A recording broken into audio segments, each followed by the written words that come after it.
Welcome to the 2017 Women's History Month celebration. It is my pleasure to introduce Ms. Maria Meneses Ramos, who will bring the occasion, followed by Ms. Ashley Tate, the 87th Miss University of Arkansas at Pine Bluff, who will then bring the greetings.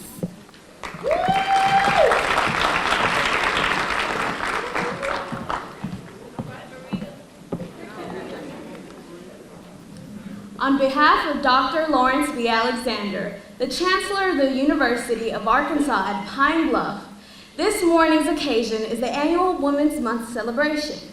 And UAPB is truly honored to host as the keynote speaker for Women's History Month, the world-renowned director, dancer, and actor, Ms. Jasmine Guy. According to the Women's History Month website, Women's History Month began as a national celebration in 1981 when Congress passed a public law to authorize and request the President to proclaim the week beginning March 7, 1982 as Women's History Week. In 1987, after being petitioned by the National Women's History Project, another public law passed that designated the month of March that year as Women's History Month. Between 1988 and 1994, Congress passed additional resolutions requesting and authorizing the President to proclaim March of each year as Women's History Month. And since 1995, Presidents Clinton, Bush, and Obama have issued a series of annual proclamations designating the month of March as Women's History Month. For several years, the University of Arkansas at Pine Bluff has celebrated the contributions of outstanding women during its annual Women's Day celebration, not only to applaud their accomplishments, but also to remind the young women at UAPB that they should also aspire to become phenomenal poets, doctors, educators, astronauts, musicians, physicists, entrepreneurs, robotic engineers, and possibly the President of the United States.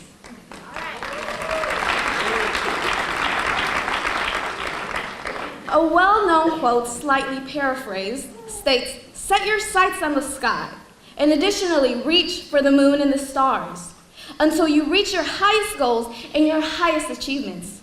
UAPB celebrates Women's Day because UAPB believes that young women and men have a responsibility to become the best that they may be for this university, this city, this state, this nation, and globally, this world. Be inspired and motivated this morning on this fantastic occasion. Thank you.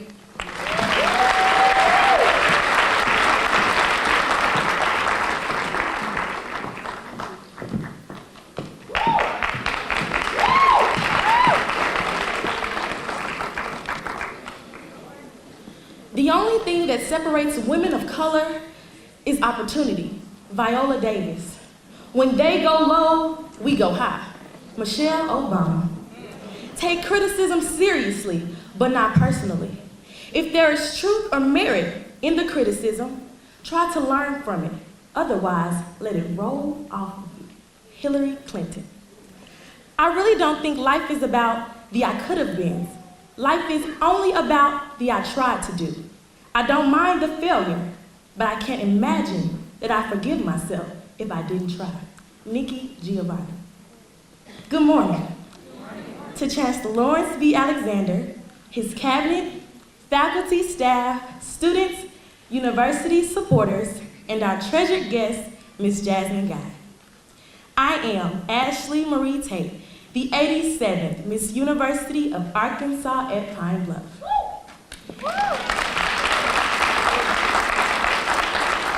It has been proven that recognizing the achievements of women in all areas of life, science, community, government, literature, art, sports, and medicine, has a major impact on the development of self-respect and new opportunities for girls and young women. Therefore, I am grateful to welcome you to our Women's History program here at UAPB. Cherishing our past is the only way to successfully navigate our future.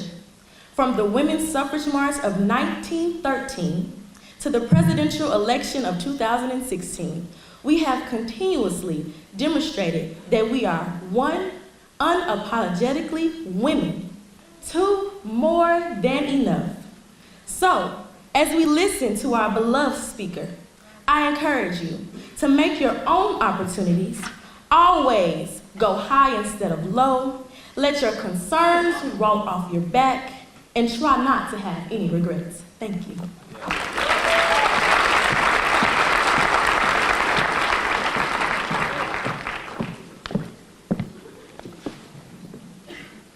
I am so excited for you to see this next tribute by John McLean Ross Players, directed by Brandon Smith, the Associate Professor of Theater, for colored girls who have considered suicide when the rainbow is enough.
Without rhythm. No tune. Distraught laughter, falling over a black girl's shoulder.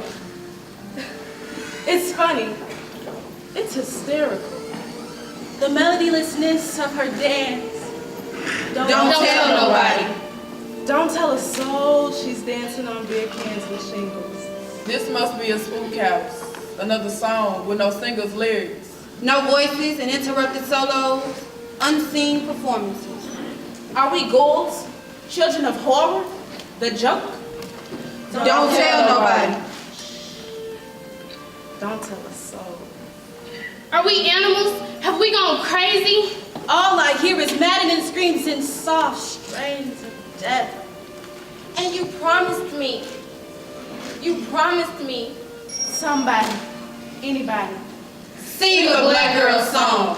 Bring her out to know herself. To know you. But sing her rhythm. Caring, struggle, hard times. Sing her song of life. She's been dead so long. Closed in silence so long. She doesn't know the sound of her own voice. Her infinite beauty. She's half notes scattered without rhythm. No tune. Sing her style. Sing her songs of possibilities. Sing a righteous gospel. The making of a melody. Let her be born. Let her be born. Let her be born. Let her be born. Let her be born. Let her be born. Let her be born. And handled warmly. And this is for colored girls. And this is for colored girls. And this is for colored girls. And this is for colored girls. And this is for colored girls. And this is for colored girls. And this is for colored girls. And this is for colored girls who have considered suicide but moved to the ends of their own rainbow.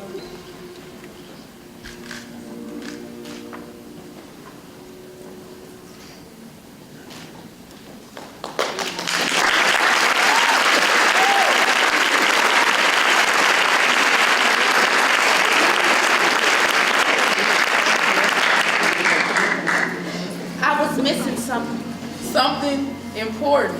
something promised. A laying on of hands. Fingers near my forehead. Strong, cool, Moving, Making me whole. sense, here. All the gods coming into me, laying me open to myself. I was missing something, Something important. something free. A laying on of pain. I know all about laying on bodies, laying out a man, bringing him all of my fleshy self, and some of my pleasures being taken full eager, wet like I get sometimes. I was missing something. A laying on of pain. Not a man, Laying on, Not my mama holding me tight saying how I'm always gonna be a girl. Not a laying on of bosom and womb. A laying on of pains. The holiness of my self-release.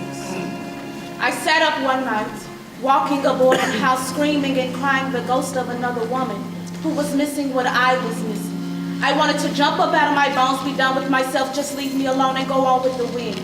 It was too much. I fell into a numbness till the only tree I could see took me up in her branches, held me in a breeze, and made me undo. That chill at daybreak. I was cold. I was burning up a child in endless weeping, garment for the moon with my tears. I found God in myself, and I love her. I love her. I love her. I love her. I love her. I love her. I love her fiercely.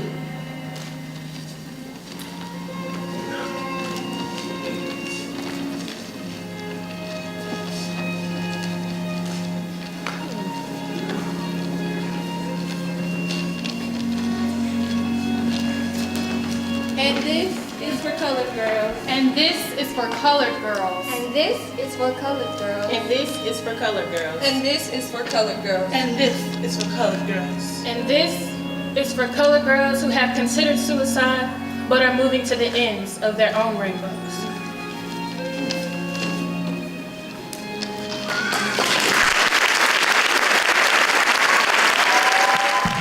And now we will have Ms. Malay Wilson, President of the Student Government Association, introduce our distinguished speaker.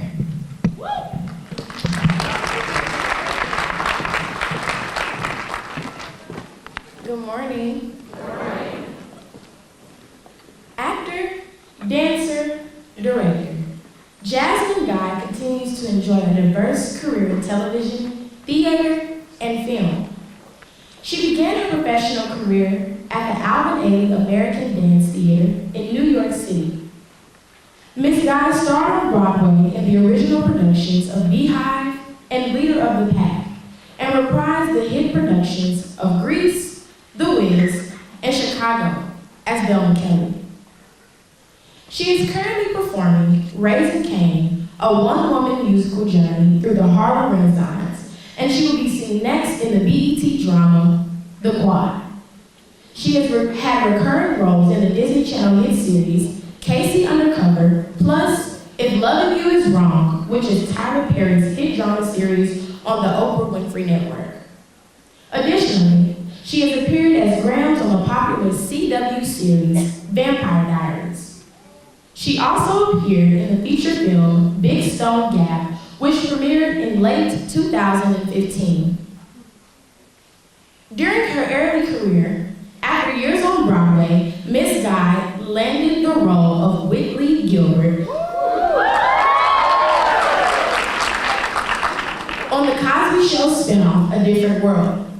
She won 6 consecutive NAACP Image Awards for her portrayal of the pretentious but funny Southern Belle. She recently appeared in an episode of BET's Zoe Ever After. Other television performances include Melrose Place, NYPD Blue, Fresh Prince of Bel-Air, and Living Single. One of her favorite roles was that of Roxy, the Grim Reaper maid on Showtime's hit series, Dead Like Me. Miss Guy has also worked with these great performers and directors in these films and miniseries. Spike Lee's School Days, Eddie Murphy's Harlem Nights, Alex Haley's Queen, and Debbie Allen's Stompin' at the Savoy. She received stellar reviews for her work on the film October Baby, and she co-starred with Lynn Whitfield in the film My Other Mother. Most recently, she appeared in Big Stone Gap, the feature film version of the best-selling book series.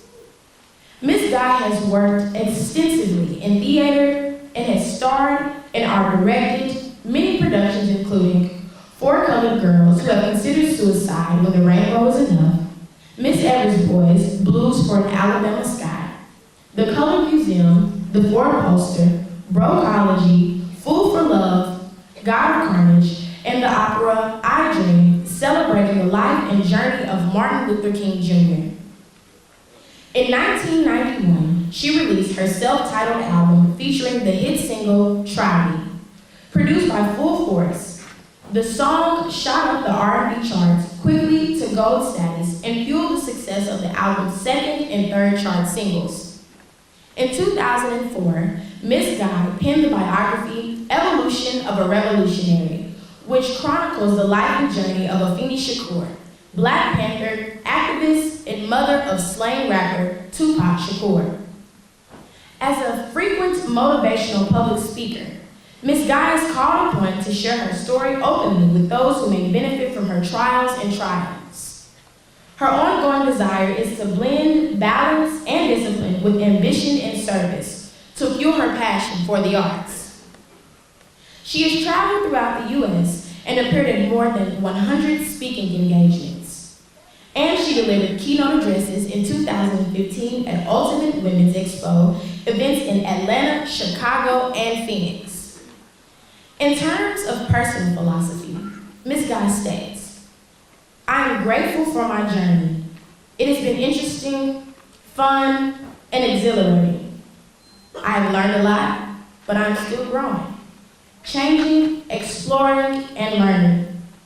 That is what makes life truly exciting. Ladies and gentlemen, please join me in giving an enthusiastic golden lion welcome to actor, dancer, and director, Miss Jasmine Guy.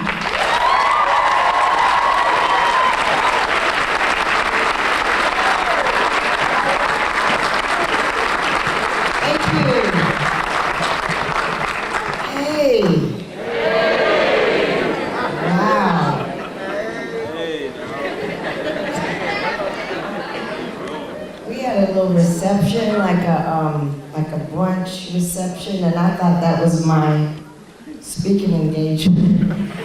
And I started speaking. Till they were like, okay, remarks. You have more people to talk to later on today, and I didn't know. And what a beautiful crowd you are. I'm so happy to be here. I'm so honored to be here. I have a soon-to-be 18-year-old who is a senior in high school. And I think of all the things I haven't told her yet before she leaves me, you know? And that's how y'all look like to me. Like, oh, the babies are out on their own, and I forgot to tell you. Got to talk to you about relationships, and ego, and self-worth, and courage, personal responsibility, how to get through the blues. Sorry.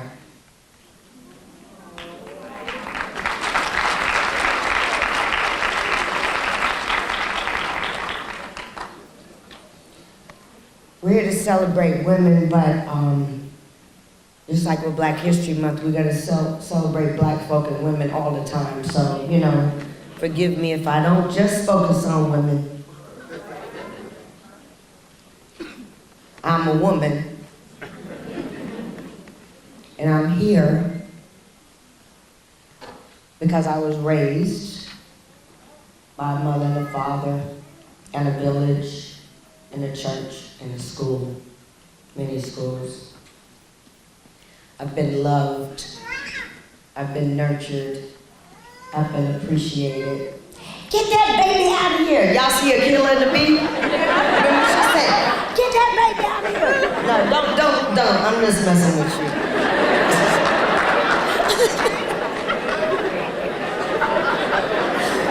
I just saw Killer in the beat recently, and that was just so funny. She was like, get that baby out of here. She can stay, or he can stay. So when I am praised, when I'm honored, when I am awarded, I know what part I had to do with what I've done in my life. I know that I didn't write A Different World. I know that I didn't get it on the network. I know that I didn't pick the clothing Whitney wore. I know that I didn't cast the show. Now, do you know what I did do that? Let's be very clear.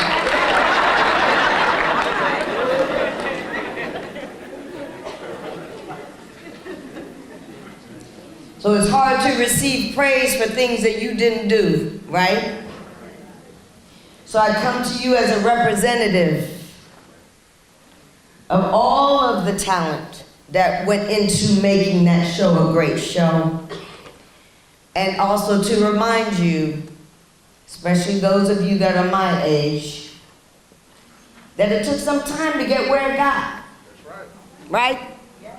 So I'm on a new show, and they beating it down already. Lord, let me just say this. It's very hard to get shows on the air, okay? You got to go through a lot of people. You got to ask permission to do our stories. Then when we get them on there, black people don't like it. And it's okay. You know, we have the right to like something or not like something. But I've been through this. I saw it with The Color Purple. I saw it with Amistad. Do you know how hard it was for Debbie Allen to get Amistad done? Do you know how many people she asked to help her do Amistad? Before Steven Spielberg said, I'll do it. Then he does it, and those same people that wouldn't do it criticize the movie, because a white man's directing it. Well, let me tell y'all something. We're not getting anywhere without men and women, blacks and whites, natives and Native Americans, Latinos. We are human beings. We are part of the American fabric. The threads do not hold together alone. So as we celebrate our individual groups and who we are, let us also remember that we're like this. Oh, yeah. Okay? Yeah. So if my man goes down, I go down. If you're a man and you beating your woman down, you going down too. That's right. You think you're gonna raise these children without lifting each other up? Oh, that's right. I love my people. But my people are a lot of people. Because I love my dancers that raised me when I was in New York dancing with Alvin Ailey. I love the singers, the actors, the writers, the directors in my life. I love my family. I love the women in my life.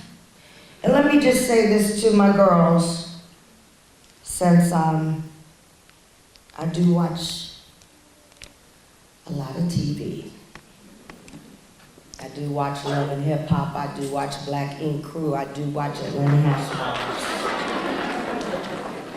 But I watch it with a discerning eye. Because I'm grown. Tomorrow I'll be 55.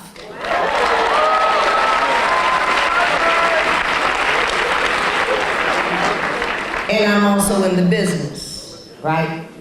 So I know what is fabricated, what is manipulated, and what is called reality, and what has been basically a soap opera. Okay? I don't know nobody that would tear my hair out of my head or throw a drink in my face. We are being portrayed as young women as being so angry and so hurt that we don't know how to control ourselves, that we don't know how to support each other, that we don't know how to embrace who we are. And that's not my experience. I don't have friends like that. I don't call somebody for support that's going to tear me down. That doesn't even make sense. I already feel bad.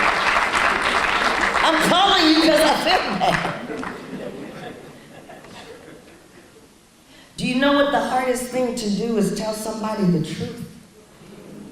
Do y'all feel that?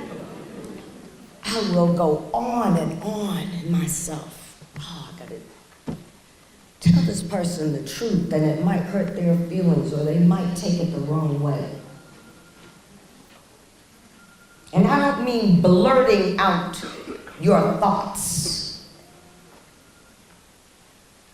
I hate when people say, I'm just honest. No, you just rude. You're just insulting. You just haven't taken time to think about how that's going to affect somebody else. That's being selfish. Just because you say whatever comes to your mind. That ain't nothing. That don't take no discipline. Any child could do that. To tell somebody the truth and to know that they can trust you to tell them the truth takes a lot. And that's for men and women. To me, that's the greatest gift. And I have to receive it and accept it as a gift if it's given to me in that way. It may not be something I want to hear, or not something I'm ready to accept. Because sometimes we're not ready to accept, right? But then I have to listen to them too when they're telling me the truth, because I can see things like this. And I have one friend in particular in my life that always tells me, here's another way to look at it. Because it's amazing what my mind can tell me. How I'm not worthy. How my work isn't purposeful. I don't see y'all every day. I work on a set. I don't get immediate feedback. And I didn't become an actor and a dancer and a singer to be famous. I came because that's the way God told me how to communicate. And He gave me the voice and the skills to do it. And I want y'all to understand that as depressing as it might be right now, and we rode on hope for 8 years, at least most of my child's life. There are things in our individual lives that we can do. We are not powerless. We may not be the president. We may not be the mayor. We may not be the chairman of the board, but you have individual relationships in your own life. We have our own communities. We may affect 1 or 2 people as opposed to 1 million or 200, and that's enough. What are your own values? What do you believe in? How do you carry yourself on the job or at school? You define your own work ethic. We're not slaves. We're not on a plantation. You have choice. And nobody may see it. Unless, of course, y'all put it on Instagram, which you love to do. I'm eating this. I'm hanging out with her. I don't get it. But you know, like I said, I'm 55. How you carry yourself, how you treat other people, how you feel about the world that you live in. And when you leave school, you're not going to have people that care about what you know and don't know. Enjoy this time. Communicate. Look people in the eye. Spend time with your teachers. Both of my parents are teachers, so I know how much effort goes into being a teacher. Because when you get out there, they're not going to have a conversation with you when you mess up. You just gone. Well, can we talk about it? Or is there anything I can work on?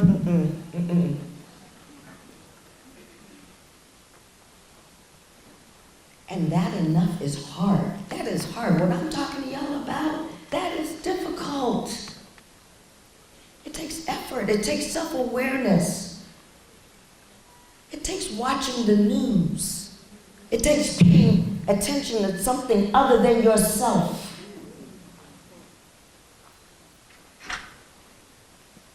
Do you know how old the people were in SNCC and the SCLC? Do you know how old Martin Luther King was? And Malcolm X? When they did what they did, they were y'all's age.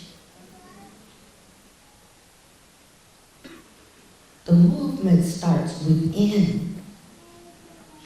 And I'm not preaching to y'all. This is what I tell myself. Jasmine, what are you doing? Other than laying on the couch and complaining, and I can't even tell you what I called a man.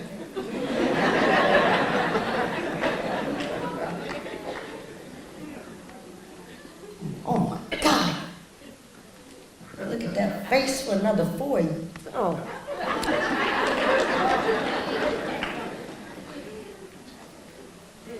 And he spit on the disabled, and he spit on immigrants, and he spit on black people, and he spit on women, and still got elected. That's the power of a white man in America. They still trying to justify everything you say every day. And then I have to go, okay, but you still here, and you still working, and you still live in America, so what you gonna do?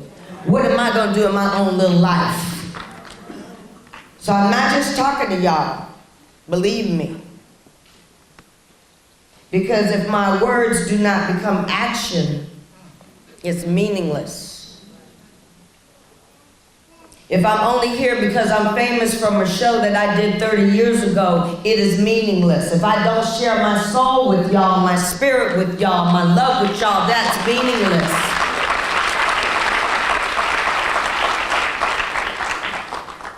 And I'm very grateful. But like I always call my dad before I have a speaking engagement, because he's a minister and he knows how to speak. And I'll tell him what I'm going to talk about, all the quotes I researched and all the people I want to bring into Women's Month. And he said, but Jasmine, don't forget why people want to hear from you. They don't think you're an expert. They're not asking for that. They want to know who you are, because they like your work and they like that show. And that is a blessing.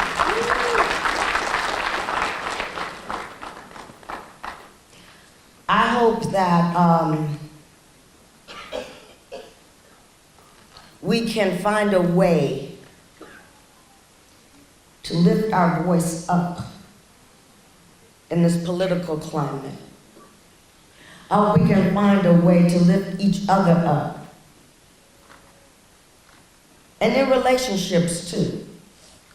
Because my daughter's dating and now I'm like, oh my God, now what? Never ask a divorced woman how to make a marriage work. I get that question all the time. I'm like, obviously I don't know.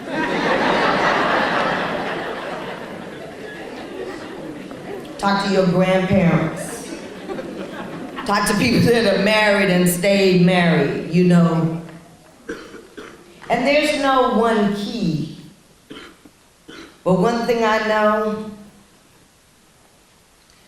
I want my men lifted and my women lifted.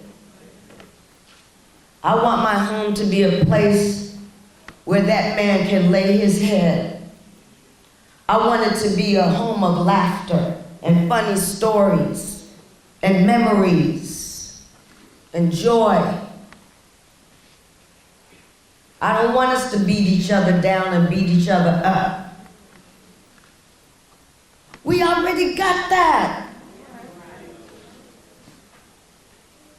So I'll just tell this one little story. I was in a show called The Wiz. And I was so excited because it was Stephanie Mills' return to Broadway after 10 years of originating the role. And the original choreographer, George Faison, was choreographing it. And The Wiz was the first Broadway show I ever saw. I was 13 years old. We went to New York with my school, and I ain't never saw nothing like that. I never saw people dance like that. I never heard no little bitty kids sing like that. And I was like, that's what I want to do. That's where I want to go.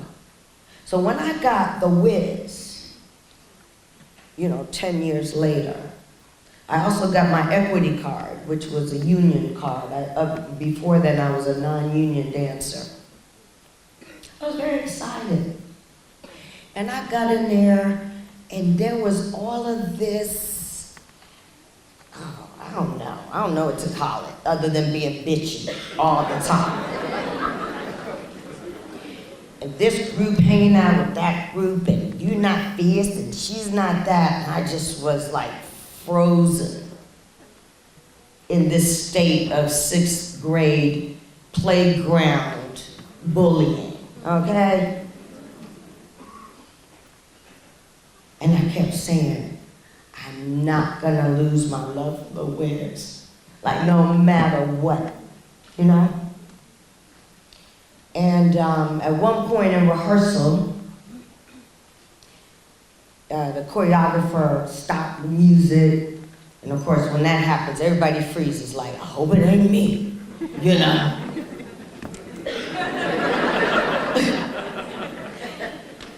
And it was me.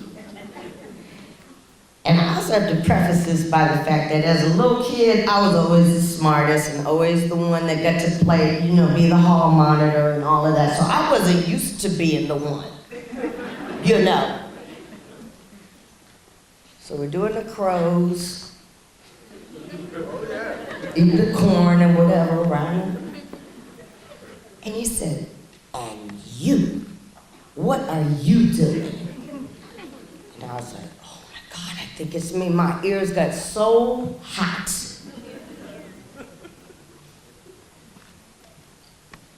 He said, you're a crow. Be a crow. I was like,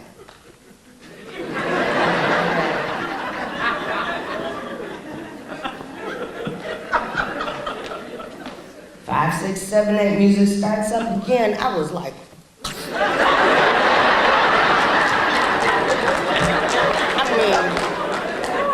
I was eating corn, I was flapping my wings.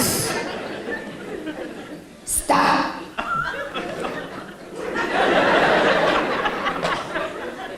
He said, you are not Dorothy. Okay. And I realized there's really not a right answer in this equation. He got something there's something going on. You know what I mean? And it continued until I was really at a loss, because I was used to being able to fix things, because I was smart. You get a note, you know, you get your paper back and it has all them red marks, and you can fix the red marks. I couldn't fix this.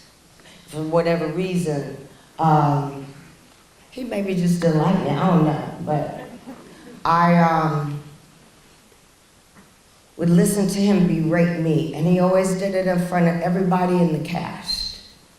Not just the ensemble, but Stephanie, and the Lion, and the Tin Man, and the, you know. And while he was talking to me, two things. I was like, do not cry, okay? So I had a certain look on my face, which was like this. That works with men too, when they're going off on you. They hate it. And the second thing I said to my head, so I wouldn't absorb the poison, was, you don't know you're not God. When he's saying you're never gonna be anything and you think you can perform, and you know, growing up, I was a pretty little girl, okay? And I had long hair. And I was light-skinned, I mean, that hasn't changed. And girls used to say, you think you cute. And I really didn't. I really didn't think anything about the way I looked. That's just the way I looked. I wish somebody had told me, no, you think I'm cute. I wish. Because that ain't what I was thinking when I came to school today. Oh, I'm cute. I was thinking, oh, I hope I don't get my ass beat today. No, I'm just I went to some rough schools.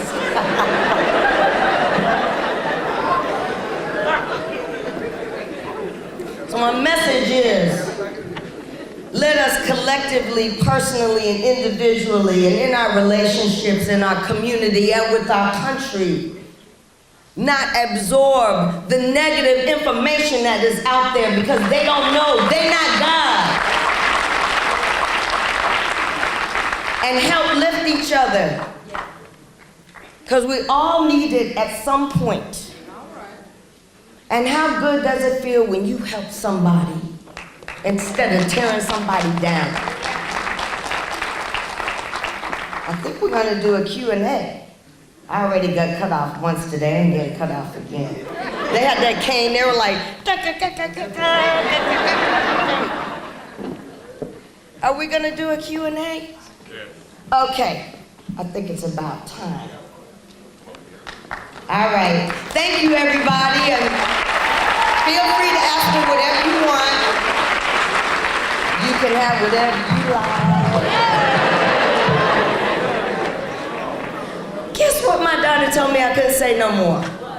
Yay, yay. She was like, Mommy, please don't say that. I was like, why not? I can't say that. And what, she gave me, there was two other things, but whatever, I still say it. Good morning. Good morning.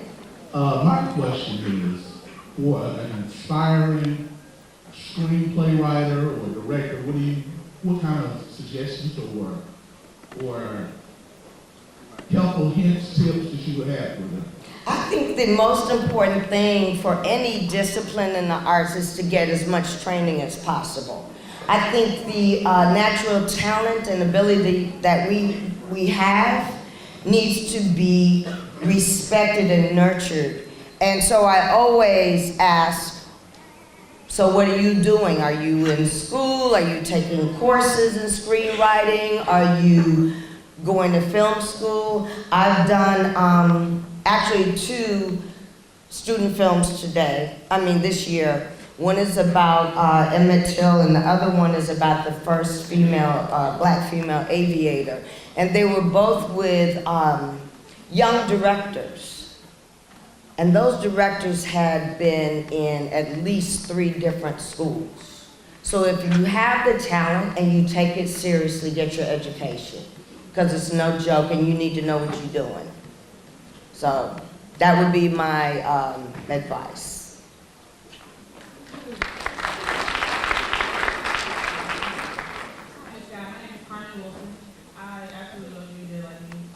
Oh, yeah, I love doing Dead Like Me. That was one of my favorite shows, yes. My question is, as a young woman in America right now, I'm trying to go out into like the nurse field and everything, basically into a field that I like. What would you say to somebody who's trying to make sure like their confidence in a room full of people that are not really for you, who are not like really trying to push you? How could you get that confidence? Well, I feel like I've been talking about that all morning. I don't have one succinct answer, so I don't know. That's a kind of general question, and if you have something specific, I think it would help me a little bit better, help you. Do you feel self-conscious when you're talking in front of a group of people? It's not really self-conscious. I'm usually okay with talking in front of people. That's not the issue. I think the issue is just getting into the room. Because when I walk into the room, it's not, I'm like not conscious. I'm just nervous. Yeah. Going into the room. Okay.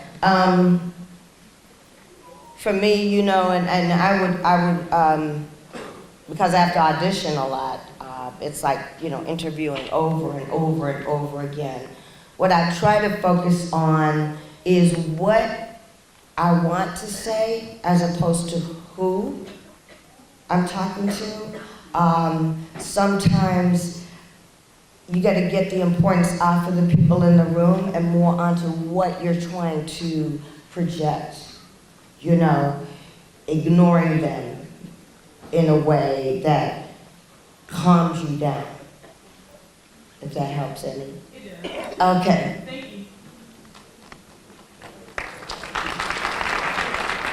Good morning, Ms. Guy. Good morning. I have a question with the many hats that you wear. How do you balance between your career, your child's life, and just you individual encouraging and keeping yourself built up as a woman outside of the many hats that you wear?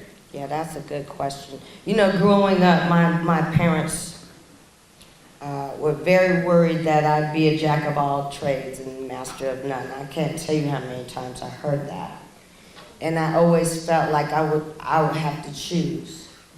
Do you want to sing or do you want to dance? Do you want to do well in school or and it took a long time to realize that I may not be great at any one thing, but I'm great at being good at a lot of things. But I don't do them all at the same time. There are really different parts of my brain that do different things when I need them to do that.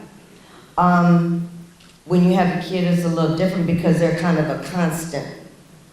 But even then, I take my breaks when I just zone out on the couch and do this for, how many hours, because it's a lot.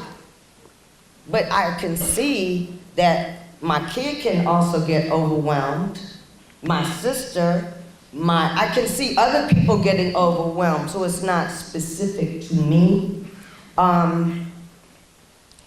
And you gotta remember, I have to remember to have fun at some point. Because then I get really like, what's the point? This isn't enjoyable. Making these phone calls is not going to be enjoyable for the next 2 hours. Returning these emails, making these travel arrangements, paying these bills. It's like, ew, who wants to wake up to a day where there's no fun and there's no release? So that's how I do it. And I also don't try to do it all at the same time. If I'm writing, for example, and I have calls to make, that's all I'm going to do today. Because I'll put 8 other things on that list, and they will not get done, and then I feel like a failure and a loser. And other people look very capable. Everybody else looks very capable to me. I'm like, how'd she get her hair done? How come every time I see her, her hair is done? How does she do that?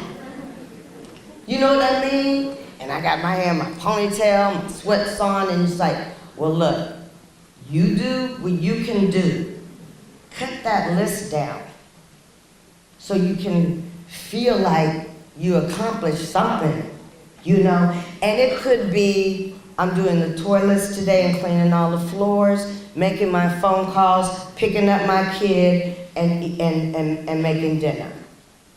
But not call so-and-so back, get this. That's when I get into, I'm not enough. You know what I mean? So I think some of it is managing your expectation. Some of it is giving yourself a break. And some of it is, you know, be sure something on that list is enjoyable. Okay.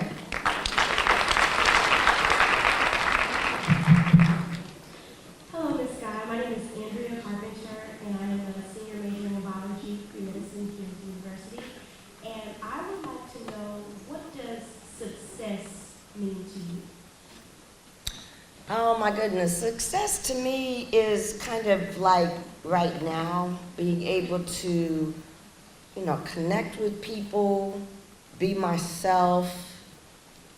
And you know, it takes a long time to get to a point where I can really be myself. No matter what, not worried about everything. And you know, being an actor, I don't necessarily want to be myself. I mean, that's why I act. So I've always felt very private about me, myself. Because I feel like I'm a performer, and as long as I did the job, that's what I was supposed to do. I don't owe everybody my real self, you know. But I feel like I've gotten to a point where it's okay. I've done it the other way. I've never been inauthentic, but I enjoy that kind of freedom. And there's still a lot of opportunity in my life. So I'm kind of at the point where I have new dreams. I've had to get new dreams. Now I'm on my third set of dreams, you know. So once you get your dream, you need new ones, right? So I kind of feel like that's what success is for me.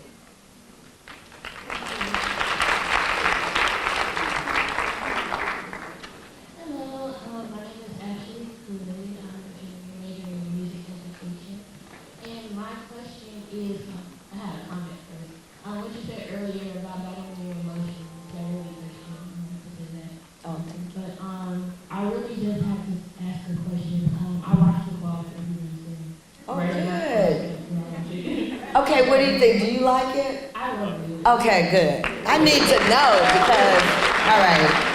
Because I thought it was good, then, you know, other stuff started happening. Yeah. But my question was, what do you feel is the beneficiary vision with the show? I really don't know. I did the pilot and episode 11 and 12. And it's not, I felt like, you know, when they offered me the role and I read my role, I liked it. I liked the vibe on the set. I think they are very bright and creative people. I love the way it's shot. It looks good. It looks like a movie. You know, it doesn't look cheap. Got like, you know, scanning the quad, and I mean, it looks high quality. And I also know that on a college campus, you have a vehicle to deal with so many issues. I mean, y'all are basically a micro society, you know, politics, crime, ethics, history, relationships, of course. And also showing the world of academia as something that could be attractive to people. so that we want to go to college, so that we want to explore this too, and not just this. Sorry, I didn't know you were gonna be there. The booty shot.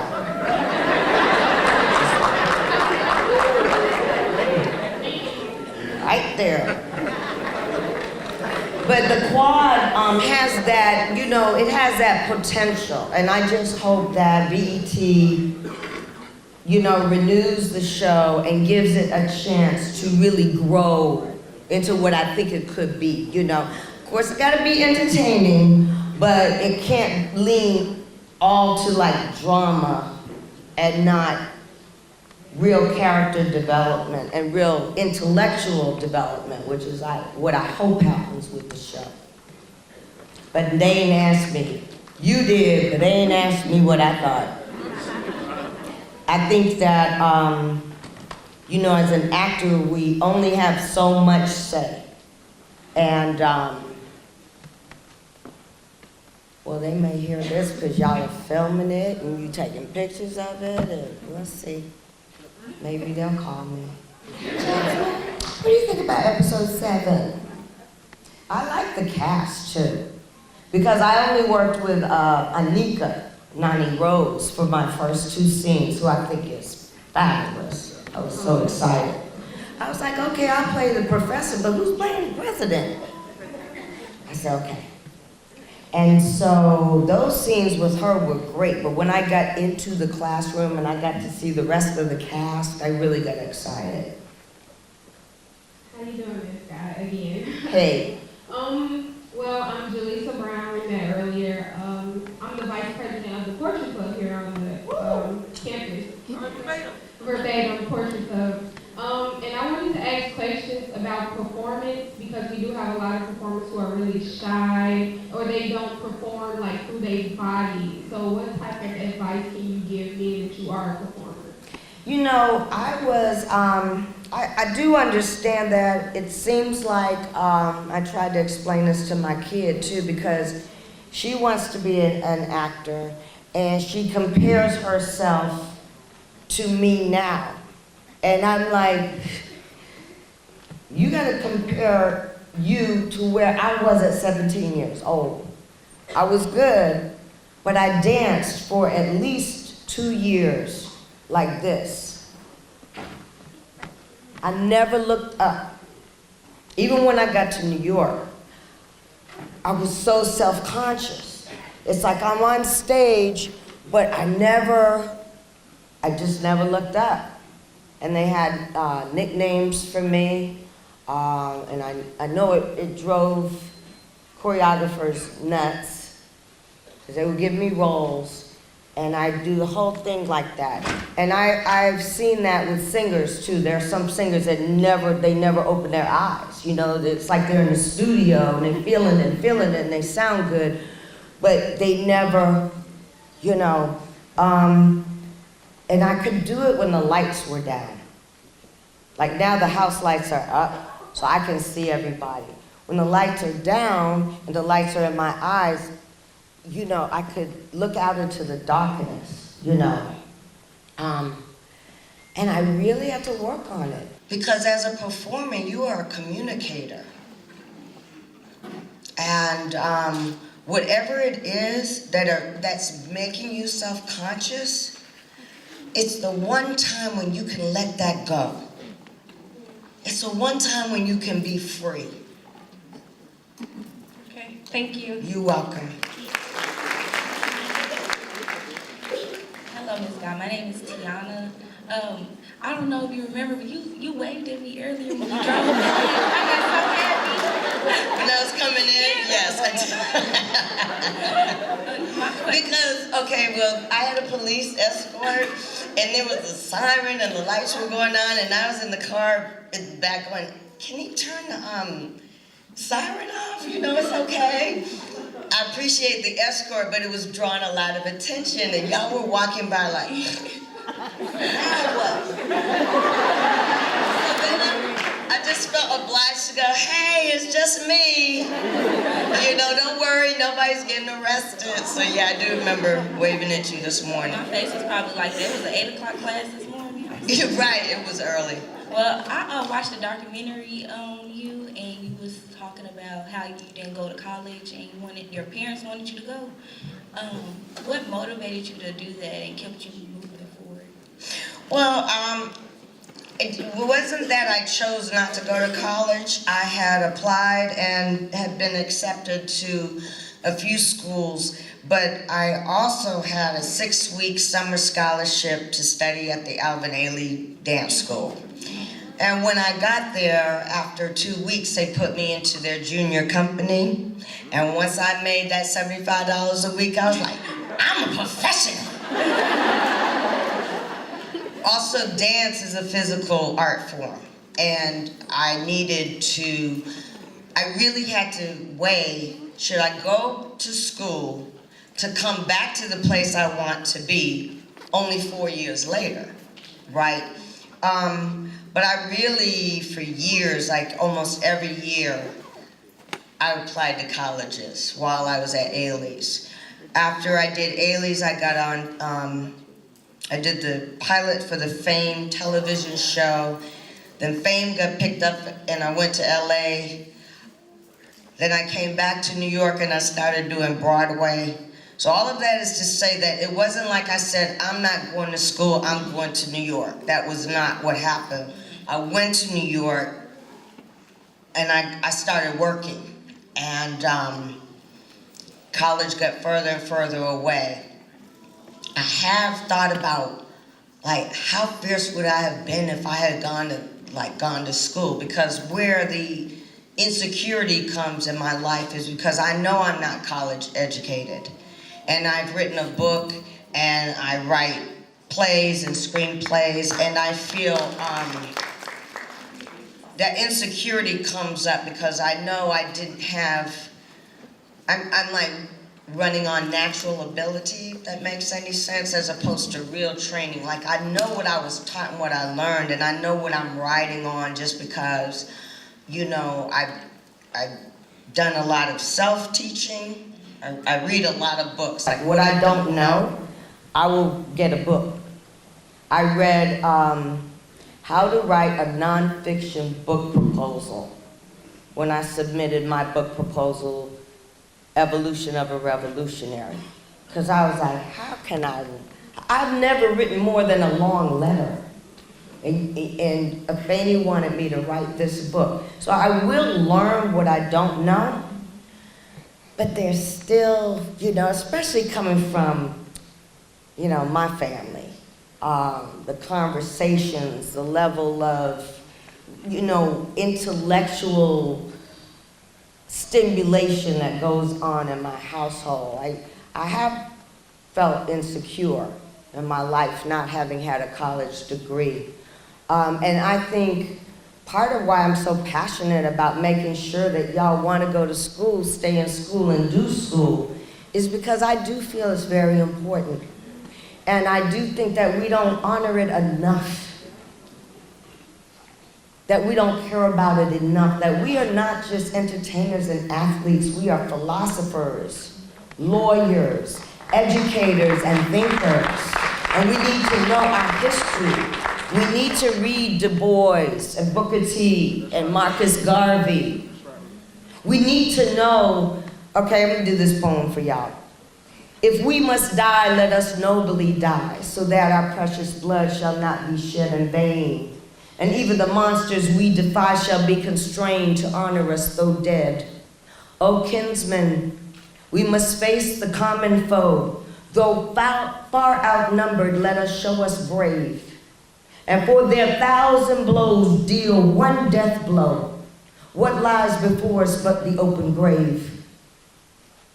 Like men, we must face the murderous cowardly pack, pressed to the wall, dying, but fighting back.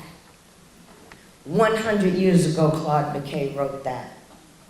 The Panthers used it. If we must die, that was like one of their anthems. And Claude McKay didn't write it for black people. He wrote it for the soldiers in World War I. But do we know it? Do we know our history? Do we know what we come from?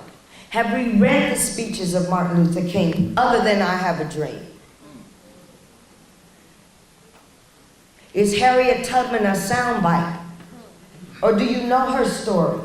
Do you know what you come from? So I am passionate about education. I'm passionate that y'all feel the power.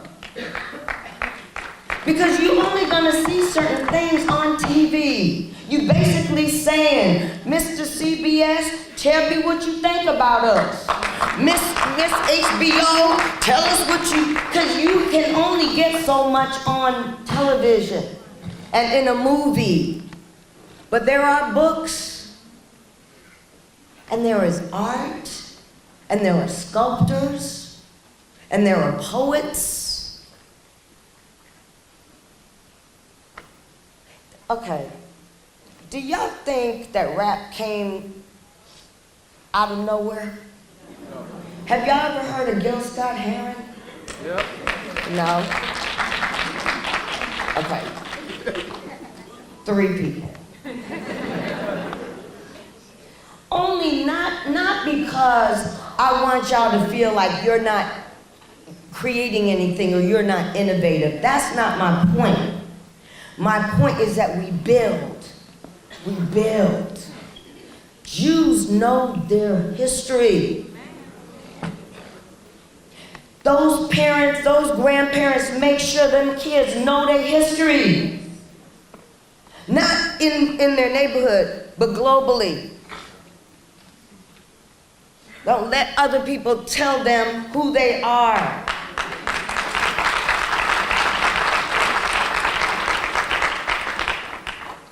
And for us, it's very important. I know, baby, I'm sorry. She's like, okay, bye, lady. I just wanted to say hi. That's what happened to me this morning at the breakfast. They're like, lady.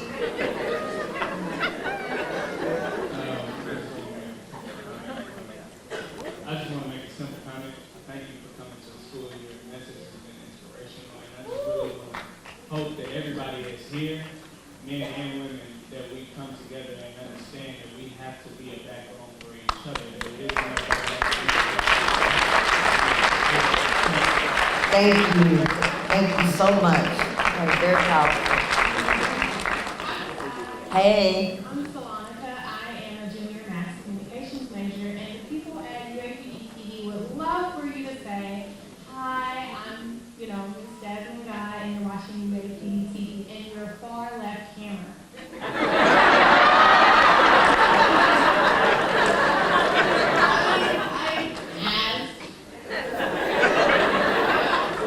She asking me to do a promo? I get paid for that. You want to hold up a Coca-Cola bottle too? No, I'm just messing with you. What do you want me to say again? Hi, your name. I got that part. UAPB-TV. UAPB-TV. Yes. Hey, I'm Jasmine Guy, and you're watching UAPB-TV.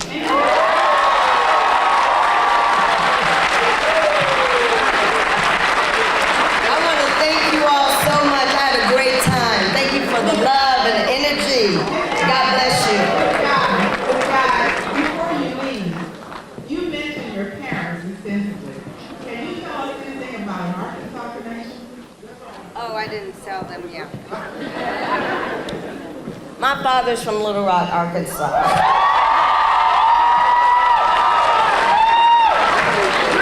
My grandfather was a pastor of Mount Zion Baptist Church in Little Rock for about, 40 or 50 years. How many? 55 years.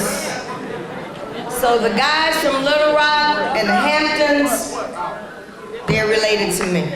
I'm related to them. It is my pleasure to introduce the Chancellor of this university, Dr. Lawrence B. Alexander. Good morning. We are so glad today to have Ms. Jasmine Guy.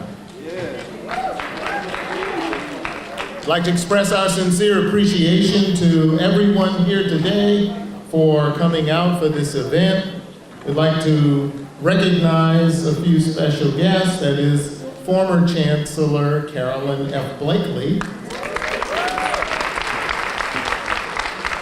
members of our Board of Visitors who are here, our faculty, our staff and students, executive cabinet, elected officials, and all of our community supporters.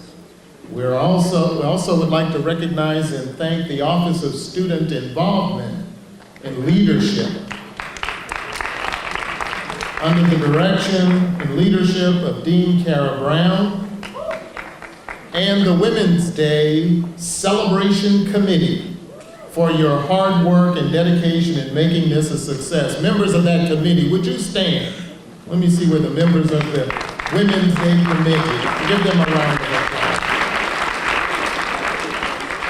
applause. We're so pleased and delighted to have had such a dynamic speaker here today.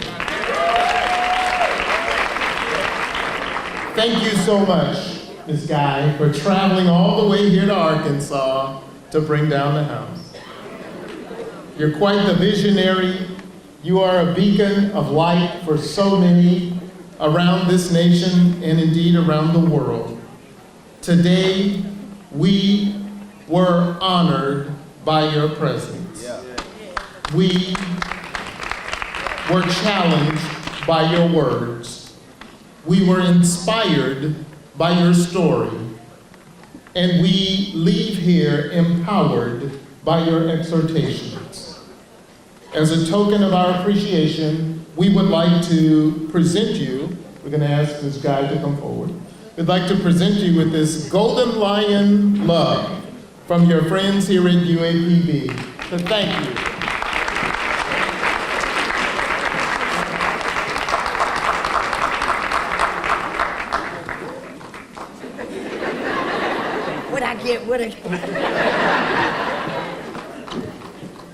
Once again, we'd like to extend our sincere appreciation to each of you for attending this delightful occasion to celebrate women, our women. We wish all of you a wonderful day, and as we part, we'd like to wish Ms. Guy happy birthday, a happy birthday.